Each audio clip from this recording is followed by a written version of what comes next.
Welcome guys, kami dari kelompok akuntansi kelas 04 SAKM 3 ingin mempersembahkan sebuah video mengenai sekolah pasar modal. Selamat menyaksikan.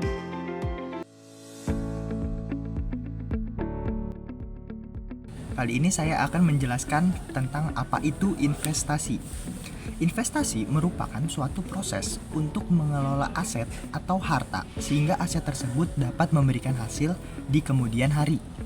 Nah, investasi itu mencerminkan suatu komitmen jangka panjang terhadap penggunaan uang atau sumber daya sekarang demi memperoleh nilai tambah di masa depan. Nah, jadi dengan berinvestasi kita mengorbankan sebagian uang kita atau konsumsi hari ini dengan harapan bisa menghasilkan lebih banyak lagi di masa mendatang. Contohnya seperti berinvestasi di saham, berinvestasi di reksadana, berinvestasi di emas, komoditas ataupun properti. Seperti itu. Nah, kenapa sih sebagai anak muda itu kita penting banget buat mulai berinvestasi? Karena ketika kita berinvestasi itu kita akan mencapai tujuan keuangan. Gimana sih kondisi ketika kita mencapai tujuan keuangan itu? Yang pertama, ketika kita berinvestasi maka kita akan melawan inflasi. Kenapa demikian? Karena investasi yang tepat dapat menghasilkan imbal hasil yang lebih tinggi daripada tingkat inflasi, sehingga menjaga daya beli aset dan kekayaan. Dalam kondisi inflasi, memilih aset investasi yang dapat mempertahankan atau meningkatkan nilainya di tengah kenaikan harga umum adalah kunci dari investasi dapat melawan inflasi. Lalu apalagi yang membuat kita ketika berinvestasi itu kita mencapai tujuan keuangan? Karena saat kita berinvestasi itu kita akan mendapatkan manfaat bunga majemuk.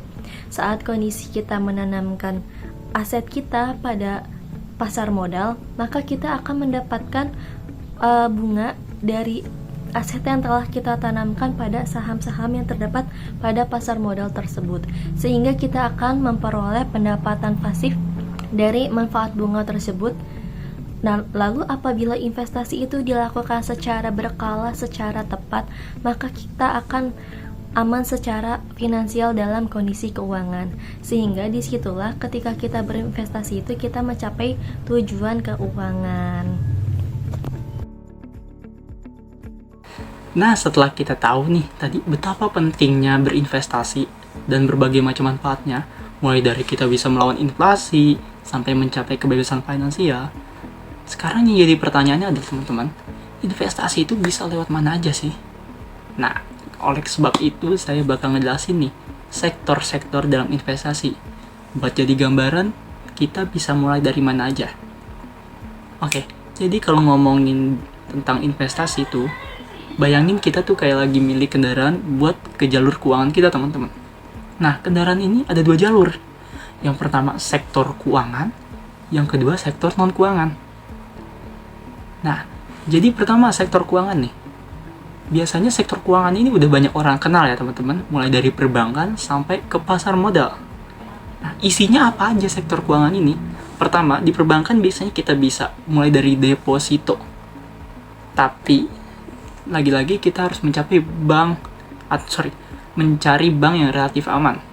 Atau kalau mau lebih berkembang lagi, teman-teman bisa coba saham, obligasi, sukuk sampai reksadana ataupun ETF, teman-teman, yang tersedia di pasar modal. Nah, sektor keuangan ini cocok nih buat kalian yang suka banget kelola aset lewat instrumen yang variatif. Jadi bisa yang stabil sampai yang menantang. Namun bisa tinggal disesuaikan saja sama profil resiko yang akan kalian tempuh. Nah, yang kedua teman-teman, ada sektor non-keuangan. Sektor non-keuangan ini lebih masuk ke aset investasi, teman-teman. Jadi kalau sektor keuangan tadi lebih ke aset lancar, ini akan menjadi aset tetap. Nah, biasanya tuh yang non-keuangan ini dari komoditas. Komoditas tuh apa, teman-teman? Komoditas tuh kayak minyak, gas, batu bara, sampai kopi dan timah, teman-teman. Itu termasuk komoditas. Nah, bisa juga investasi real seperti emas, properti, atau tanah bangunan dan lain sebagainya. Nah, sektor ini biasanya menarik buat yang pengen punya pegangan fisik atau lindungi nilai kekayaannya dalam jangka panjang. Makanya dibilang aset tetap atau aset jangka panjang. Jadi intinya kita bebas mau ambil jalur yang mana aja, namun kita bisa fokus di satu sektor dulu. Karena kalau dua-duanya agak beresiko, namun bisa juga gabung dua-duanya, yang penting sesuai kebutuhan dan tujuan keuangan kita. Nah, sektor keuangan dan non-keuangan ini punya karakteristik yang berbeda-beda teman-teman. Dan salah satunya adalah sektor yang lagi banyak dilirik generasi muda zaman sekarang, yaitu adalah pasar modal. Oleh karena itu, pasar modal akan dijelaskan oleh teman saya selanjutnya. Dan terima kasih. Oke, selanjutnya saya akan membahas mengenai pasar modal. Apa itu pasar modal?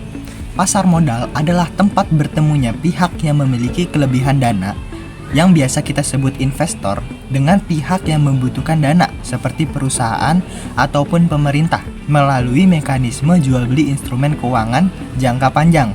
Jadi maksudnya itu pasar modal sama seperti pasar biasa orang berjualan, tapi yang dijual itu adalah modal. Modal apa? Modal untuk perusahaan, bisa dalam bentuk saham, obligasi, reksadana, sukuk, maupun ETF. Lalu di mana pasar modal itu berada? Pasar modal itu berada bukan di toko ataupun di mall, tapi di bursa efek. Bursa itu artinya pasar dan efek itu artinya modal. Kenapa harus berinvestasi di pasar modal? Apa perannya? Yang pertama itu sebagai sumber pendanaan. Perusahaan atau pemerintah dapat menghimpun dana untuk ekspansi usaha, pembangunan, atau kebutuhan lainnya tanpa harus meminjam dari bank. Nah, yang kedua itu sebagai sarana investasi. Masyarakat dapat menanamkan modalnya dan memperoleh potensi keuntungan dari misalnya saham, dari dividen dan capital gain, ataupun obligasi dari bunga atau kupon. Yang ketiga itu sebagai alat distribusi kepemilikan. Melalui saham, masyarakat bisa jadi bagian dari pemilik perusahaan. Seperti itu. Oke teman-teman, di slide selanjutnya itu ada saham. Apa itu saham? Saham adalah bukti kepemilikan atas suatu perusahaan. Kalau beli saham artinya kamu ikut punya sebagian kecil dari perusahaan itu. Lalu dalam saham itu terdapat dua jenis keuntungan utama yang bisa diperoleh dari membeli saham. Yang pertama itu capital gain, keuntungan dari selisih harga jual dan harga beli suatu aset. Yang kedua itu dividen, laba bersih perusahaan yang dibagikan kepada para pemegang saham atau investor. Nah, meskipun saham menyajikan suatu keuntungan yang besar, investor juga harus memahami bahwa saham memiliki risiko yang tidak bisa dihindari. Risikonya apa aja sih? Risiko yang pertama itu capital loss. Kebalikan dari capital gain, capital loss itu terjadi jika investor menjual saham dengan harga lebih rendah dari harga belinya. Risiko yang kedua itu tidak dapat dividen. Tidak semua perusahaan membagikan dividen setiap tahun. Beberapa perusahaan memilih untuk menahan laba guna ekspansi bisnis atau kebutuhan lain. Risiko yang ketiga itu saham disuspend. Suspend saham adalah penghentian sementara perdagangan saham oleh Bursa Efek Indonesia, biasanya karena alasan tertentu seperti adanya ketidakjelasan informasi, pelanggaran aturan, atau kondisi keuangan perusahaan yang memburuk. Selanjutnya saya akan menjelaskan tentang obligasi. Obligasi itu adalah surat utang yang dikeluarkan oleh penerbit obligasi, pemerintah atau perusahaan. Artinya, membeli obligasi sama saja dengan meminjamkan uang kepada penerbit obligasi. Sebagai gantinya akan mendapatkan keuntungan berupa bunga atau kupon secara berkala. Lalu modalnya akan dikembalikan di akhir jatuh tempo. Oke, sekarang saya akan menjelaskan tentang sukuk. Sukuk adalah surat berharga berbentuk syariah. Fungsinya sama seperti obligasi, tetapi berdasarkan prinsip Islam atau syariah. Artinya, tidak ada unsur riba atau bunga. Keuntungan dari sukuk ini yaitu mendapatkan imbalan dari hasil aset produktif yang dikelola oleh perusahaan. Selanjutnya, ada reksadana. Reksadana merupakan wadah investasi kolektif yang dikelola oleh manajer investasi, yang kemudian dikelola untuk diinvestasikan kembali ke berbagai instrumen investasi lain seperti saham, obligasi, pasar uang, ataupun campuran.